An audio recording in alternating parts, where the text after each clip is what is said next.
The water didn't feel like water. It felt like a wall. A black, freezing, indifferent wall that swallowed me whole the second Marcus's hands left my back, and I remember thinking, in that half-second between the railing and the ocean, this is how it ends. Not in a hospital. Not at home surrounded by people I loved. In the Gulf of Mexico, pushed overboard by the man my daughter had married, while she stood somewhere on that lit-up ship, knowing exactly what was happening below. I thought about that a lot in the 24 minutes I spent treading water, lungs burning, 67 years of life flashing by in a slideshow nobody had asked to see. I thought about the fact that I'd signed the check for that man's wedding ring, and I kept swimming anyway. I want to tell you this story from the beginning because the beginning is where the real danger was hiding, and I almost missed it entirely. My name is Raymond Elias Cole. I was born in the 5th Ward of Houston, Texas, to a woman who worked double shifts at a laundry, and a father who installed central air conditioning in houses he could never afford to live in. I learned early that nobody in this city hands you anything you build it, or you don't have it.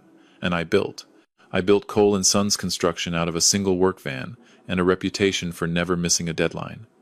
By the time I was 55, I had 42 employees, contracts across Harris County, and a company worth more than anything my parents' generation could have imagined. I tell you this not to brag. My daddy would have smacked me for bragging. I tell you this because you need to understand what was at stake when my daughter Deja and her husband Marcus started making plans. They thought, couldn't see. Deja is my only child. Her mother, Loretta, passed when Deja was 19, breast cancer. Fast and brutal, and after that it was just the two of us. I raised her on job sites, and church pews, and Sunday dinners. I learned to cook myself, because I refused to let grief turn our house cold. She was everything to me. Still is, I suppose, in the way that certain wounds never fully close. They just stop bleeding eventually. Marcus had been in the picture for 6 years when all of this happened. Handsome. Charming in that polished, rehearsed way that should have been a warning sign but wasn't, because I was too busy being grateful that my daughter seemed happy. He was in commercial real estate, or said he was. He wore suits that cost more than my first truck. He always had a reason why a deal had fallen through, why the commission hadn't cleared yet, why they needed just a little help bridging a gap. And I helped, because that's what fathers do. That is what I believed family meant. The cruise was Marcus's idea, dressed up in Deja's voice. "Daddy, you've been working since before I was born," she told me over dinner at my house in Pearland, that late September evening. Marcus found this unbelievable deal on a 7-day Gulf cruise, all-inclusive, private balcony, the works. Just the 3 of us. You need to rest. Marcus sat across from me, nodding along, wearing a smile that reached his eyes but somehow never quite touched them. "You deserve this, Raymond," he said. "You've given everything to that company. Let somebody else take care of you for once." I should have heard what was underneath those words. I should have registered the specific phrasing "you've given everything" as both true and foreboding. I didn't. I said yes. The ship was enormous. 15 decks. A casino I had no interest in.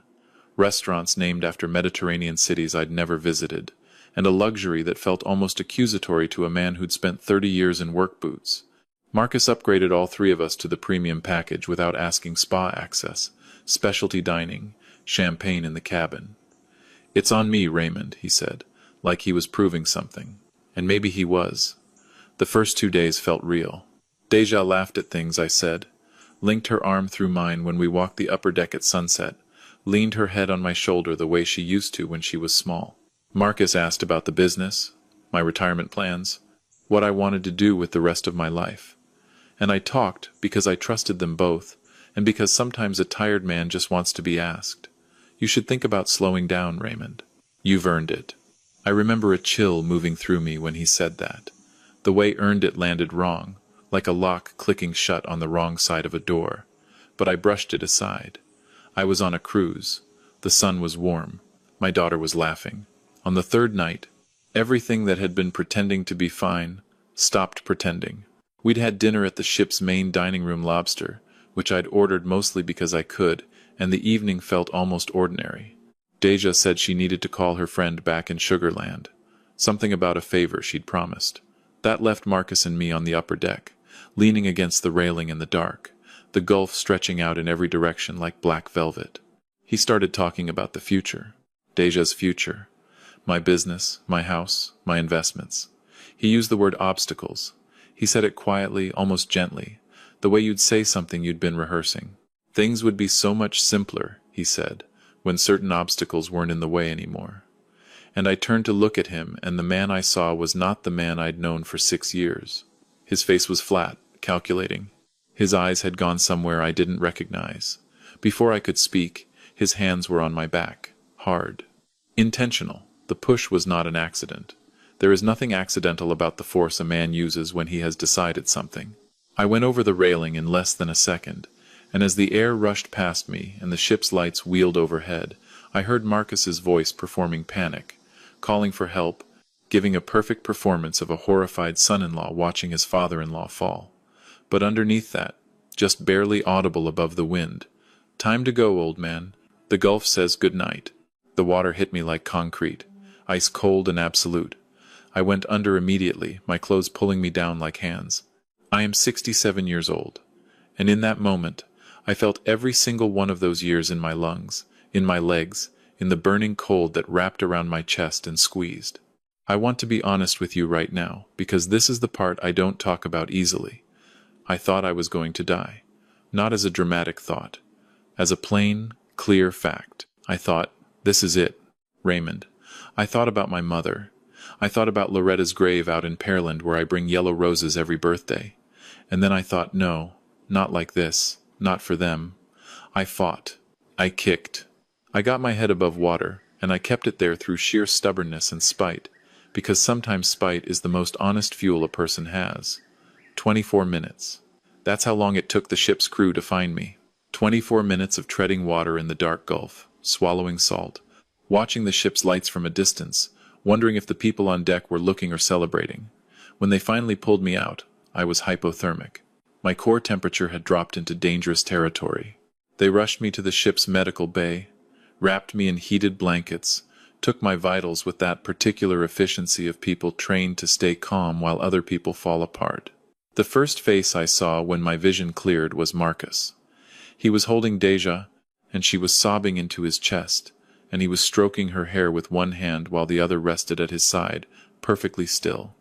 His eyes found mine over the top of her head, and I understood in the way that people understand things when the layers of pretense have been stripped away by cold water and almost death, exactly what I saw there.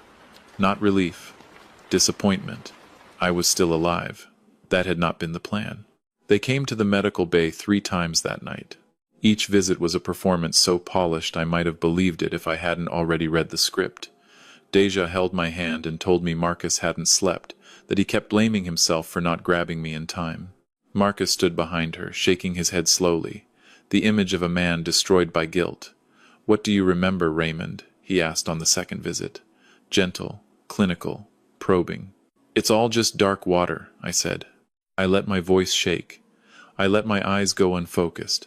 I gave him exactly what he needed to see. A confused old man who remembered nothing. A problem that had solved itself. I watched his shoulders drop about a 1/4 inch with relief. He thought he was safe. He was wrong. Because before I gave him that performance, before I closed my eyes and played the foggy survivor, I'd pulled him close. In the 30 seconds when Deja's back was turned, and I'd whispered 3 words into his ear that made the blood leave his face like water draining from a tub. 3 words. I saw everything. He jerked back like I'd pressed a hot iron to his cheek. His mouth opened. Nothing came out.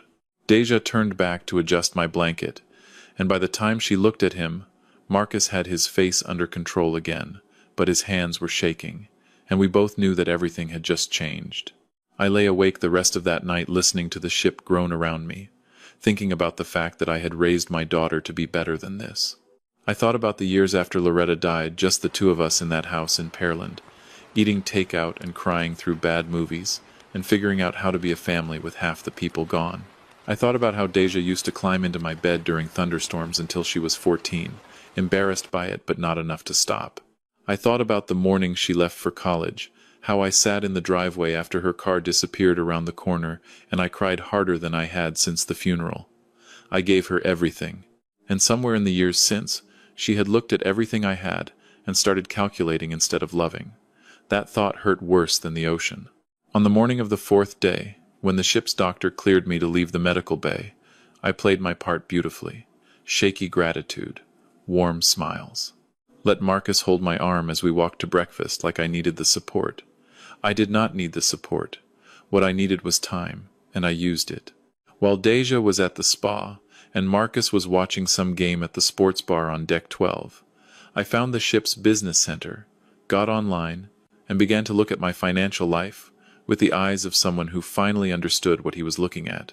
What I found made me grip the edge of that desk to keep from putting my fist through the screen. Over the previous 4 months, there had been withdrawals from my savings account. Small ones, careful ones. Never more than $300 at a time. Never at intervals that would trigger an automatic alert.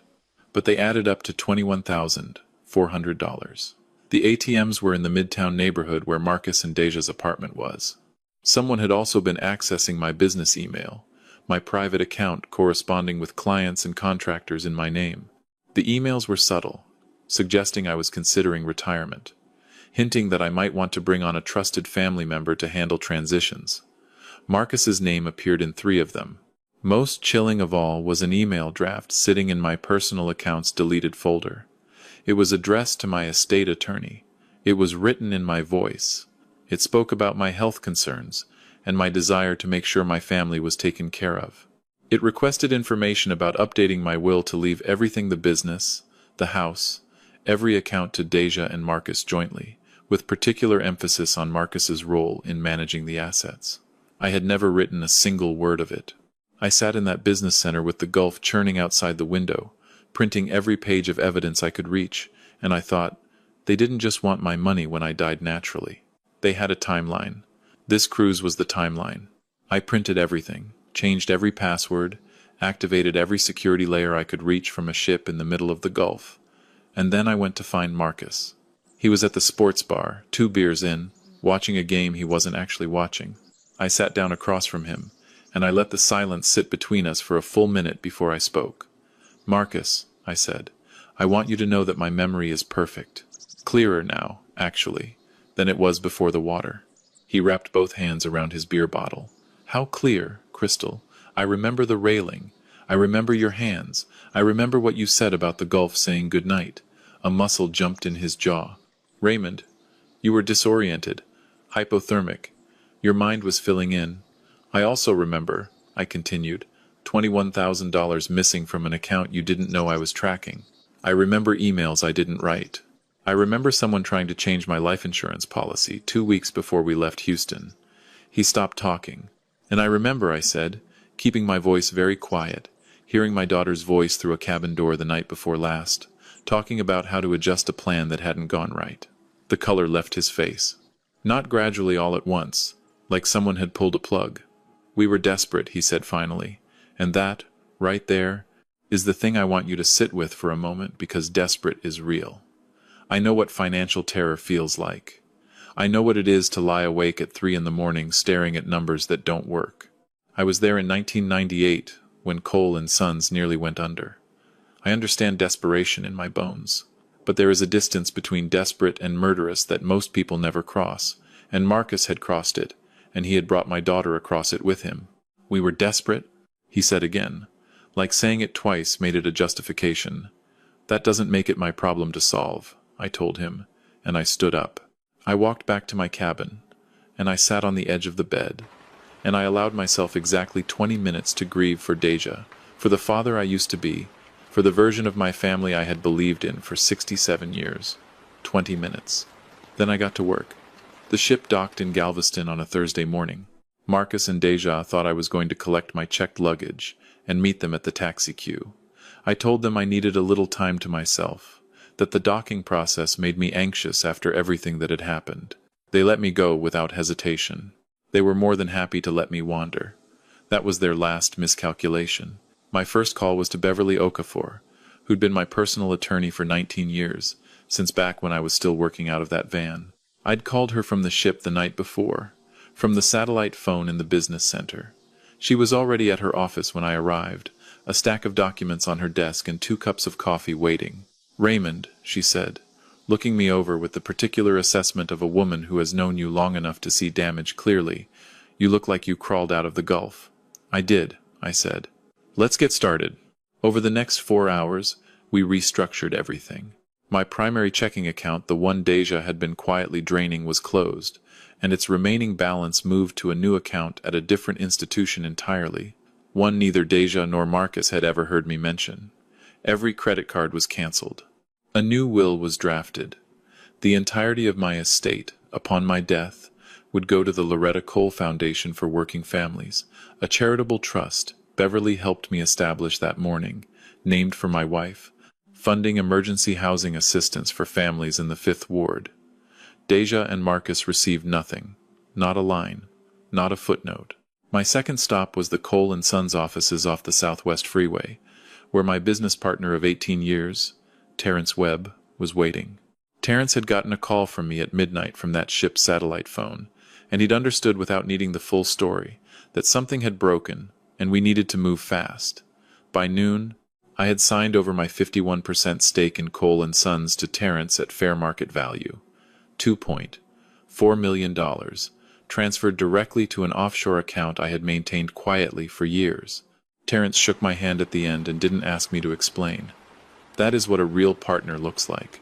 By 4 in the afternoon, my house in Pearland, the house where Loretta and I had raised Deja, where I'd replaced the water heater twice, and repainted the kitchen 3 times, and planted the pecan tree in the backyard.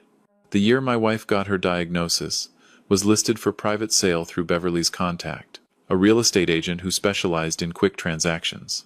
Gone in 62 hours. $430,000, cash buyer. I was in a furnished month-to-month apartment in the Midtown neighborhood. The irony of that location did not escape me by Thursday evening, eating diner food from a styrofoam container, watching the Houston skyline turn orange through a window that no one in my former life knew existed. My new phone rang once that evening. Beverly. It's done, Raymond. Every account transferred, every asset restructured. As of close of business today, there is nothing left for them to reach. I thanked her and hung up and sat in the quiet of a life I had shed like a skin. And here is what I want to say to anyone who has ever had to walk away from something they built with their hands. It doesn't feel like victory. Not at first. It feels like amputation. You keep reaching for the phantom limb. The first call from Deja came 9 days later. She'd tracked my new number through the carrier tiers, and a convincing story about a family emergency, Beverly later told me. I answered without speaking. Daddy. Her voice was a wreck scraped hollow by crying and sleeplessness. Daddy, if you can hear me, please. All the cards are declined. I went to your house, and there are strangers living there. They said they bought it. Marcus went to the office, and Terrence's people turned him away at the door. I don't understand what's happening. Daddy, please talk to me. I stayed quiet, because what was there to say? What sentence exists for this moment for the morning your daughter discovers that the safety net she was planning to catch herself with has been pulled away? I felt her fear through the phone. I felt it and I did not move. She called 16 more times over the following 2 weeks. Each call was a different layer of the same collapse.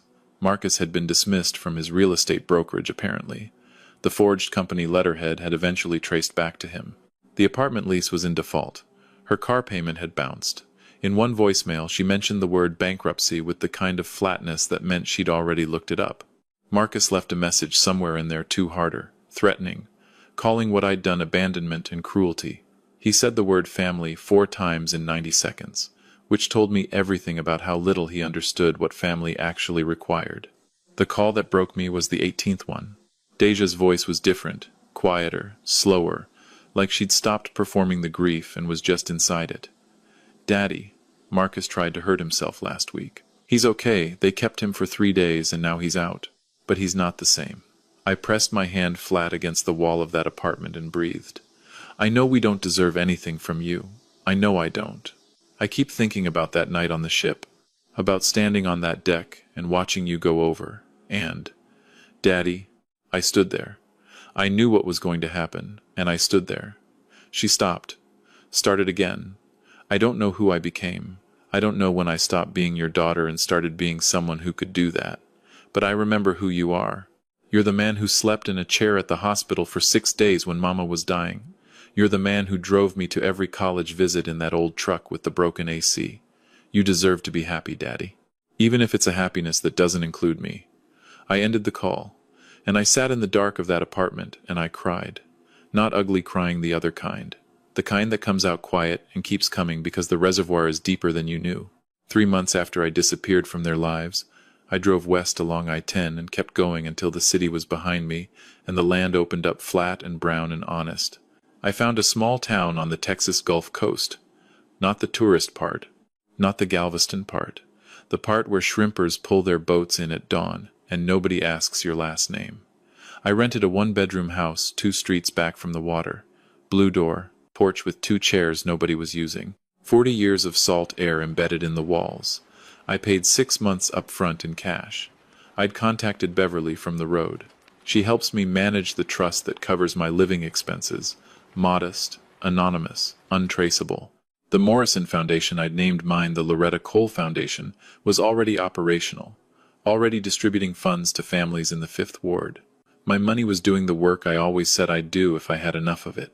Which I did, finally, because I was no longer spending it on people who were spending it on their own destruction.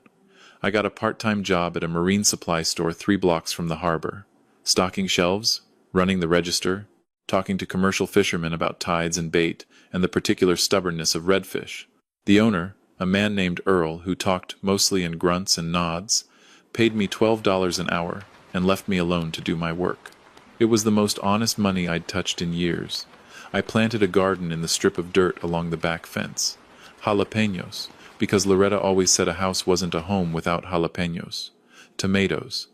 A row of marigolds along the border because I read somewhere that they keep pests away, and I've had enough of pests. I learned to fish, which I had never had time for when I was building an empire. Earl took me out on his boat one Saturday and taught me to read the water the way you read a person where it's moving, where it's holding still, what the surface is hiding. There are things you learn in a bait shop that no business school teaches. One morning about 8 months after I arrived, a man in a pressed shirt and expensive shoes came into the store, looking for someone named Raymond Cole, a contractor from Houston with significant assets, family trying to reach him. I told him I didn't know anyone by that name. He left his card. On the back, in careful handwriting, "Family seeks reconciliation." I put the card in the shredder, called Beverly that night, asked her to finalize the legal documentation that would establish, for the official record, that Raymond Elias Cole had died in a boating incident off the Texas coast, his body unrecovered, his estate dispersed as previously directed. She was quiet for a moment. "Raymond, are you sure?" "Beverly," I said. "Raymond Cole drowned in the Gulf the night his son-in-law pushed him over that railing. The man you're talking to now is just a man who got to start over. Not a lot of people get that. I'm not going to waste it. 2 years have passed. I wake up most mornings before the sun, make coffee on a stove that doesn't judge me, and walk down to the harbor to watch the shrimpers come in. I eat what I grow and what I can afford from the grocery store 2 miles away, and occasionally what Earl brings me from the water. I read novels in the evenings. I've discovered I have a deep fondness for mysteries, which should tell you something about my taste in irony. Loretta's foundation has helped 43 families in the 5th Ward since I restructured my estate. I get a quarterly report from Beverly, and I read every name on the list, and I feel something I don't have a precise word for. Not pride, something quieter than that. Rightness, maybe. The knowledge that the life I built is still doing work, just for different hands now.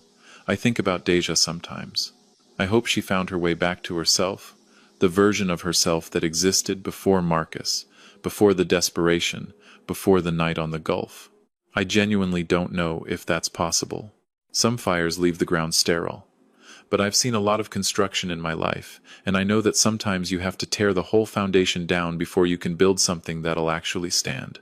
Here's what this story taught me, and I want you to hear it clearly. The most dangerous betrayal is not the dramatic one.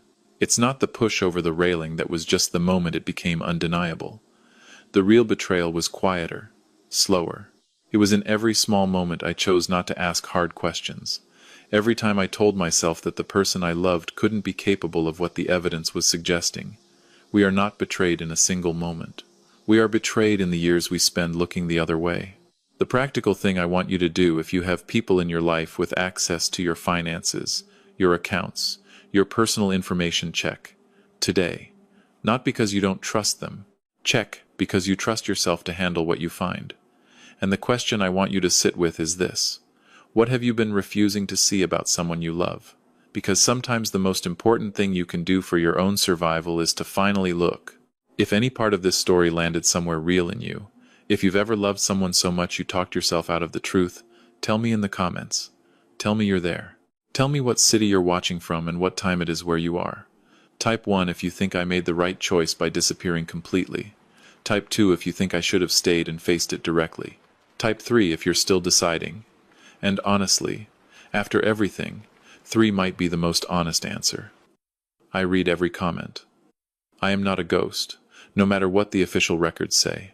And if this story stayed with you, if it made you hold something tighter or finally let something go, subscribe, because there are more stories where this one came from, and I intend to keep telling them. This is a fictional story inspired by real emotional experiences, fully rewritten and reimagined in Houston, Texas to create original content. Any resemblance to real people or events is entirely coincidental.